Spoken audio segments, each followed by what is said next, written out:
primeira árvore que a gente encontrar no caminho, né, e ver o que vamos construir depois disso.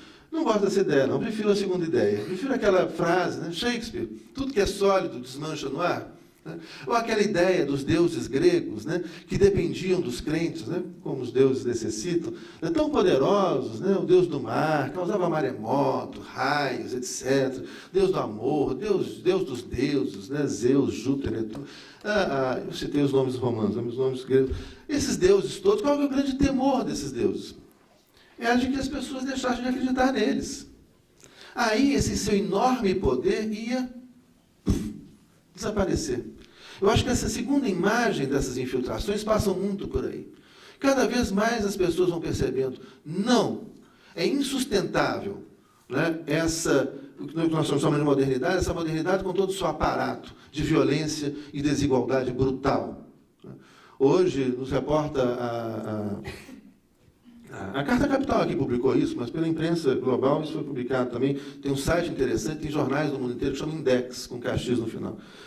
Que você tem hoje 85 pessoas que tem cada uma delas separado, mais patrimônio que 3 bilhões e 500 milhões de pessoas. Isso é de uma brutalidade incalculável. Então, as pessoas vão, chega desse negócio. E é como virar as costas para esses deuses gregos. Falar para essa deusa, eu não vou usar o feminino, né, para esse deus modernidade. Outro dia eu tentei, experimentem isso. Olha a colonização do pensamento que é feita de diversas maneiras, né? Inclusive pela gramática. Né? A gramática ocidental, a gramática portuguesa, assim como a italiana, francesa, alemã, as principais línguas ocidentais, ela é machista. Se pegar um plural, né, se tiver aqui nessa sala 50 mulheres e um homem, nós vamos falar, eles estão nessa sala.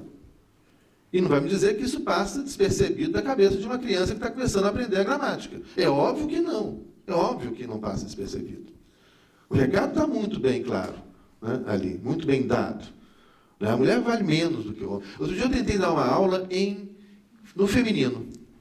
Estava dando uma aula de teoria do Estado sobre sistemas de governo. Então, estava explicando lá como é que funciona o sistema parlamentar, as deputadas, as senadoras, né? Então, estudando o sistema alemão, o sistema italiano. As senadoras não participam do processo de escolha e derrubada do primeiro-ministro. As deputadas, por sua maioria, né, que vão escolher a primeira-ministra, a presidenta da República escolher. Eu comecei a dar aula no feminino. Não consegui resistir mais do que 5 minutos. Travou.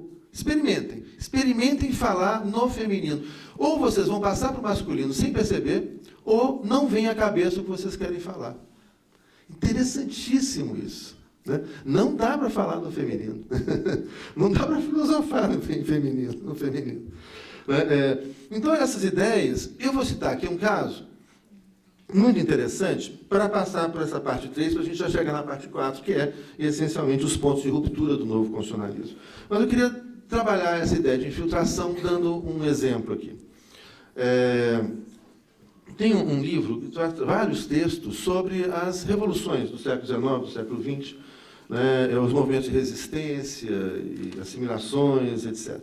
E tem um texto muito interessante que fala, por exemplo, do movimento gay na década de 60, nos Estados Unidos e na França.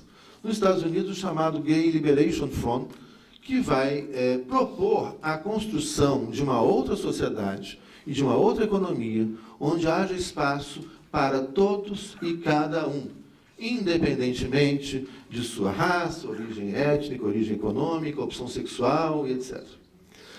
Esse movimento ele se associa durante algum tempo e luta ao lado dos Panteras Negras, né, e do movimento feminista nos Estados Unidos.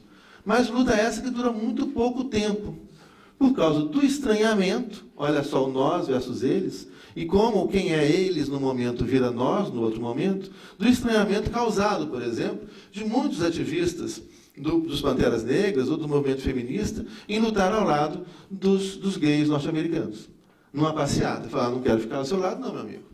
Desse estranhamento que surge. O mesmo texto fala de um episódio do movimento da Frente Revolucionária Homossexual Francesa, que foi criado também na década de 1960, na França, e que vai procurar se aproximar. Ela é rejeitada pela direita francesa, é rejeitada pela centro-esquerda francesa, pelo Partido Socialista francês, E aí ela procura aproximação com os trotskistas e com a extrema esquerda francesa. E aí ela é acolhida numa revista que que o Jean-Paul Sartre dirigia, que é um número dedicado ao movimento revolucionário homossexual francês, que também imaginava uma sociedade onde houvesse espaço para todo mundo e para cada um, né, sem hegemonias, né, sem subalternidades, né, sem opressão.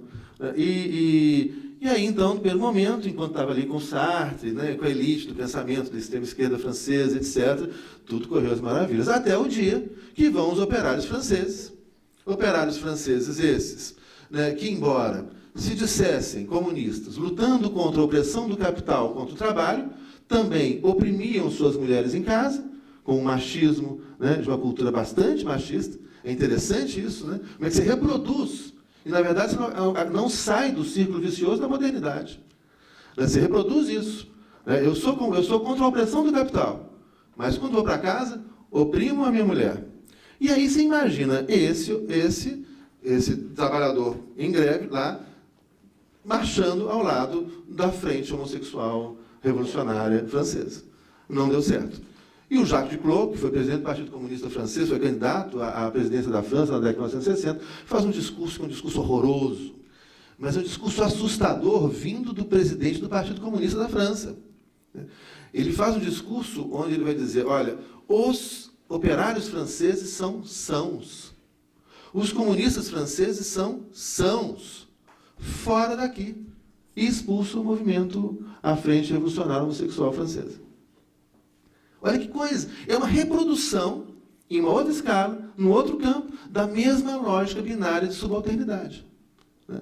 Talvez isso até ajude a gente a entender, ou colocar um elemento a mais, de como que as pretensas revoluções de rupturas, a Revolução Socialista, a Revolução Bolchevique, as pretensas revoluções que desejavam uma ruptura com o capitalismo, ao não romperem com a estrutura da modernidade, mas reproduzirem a estrutura moderna, mantiveram toda a estrutura que permitiu o crescimento e o desenvolvimento do capitalismo.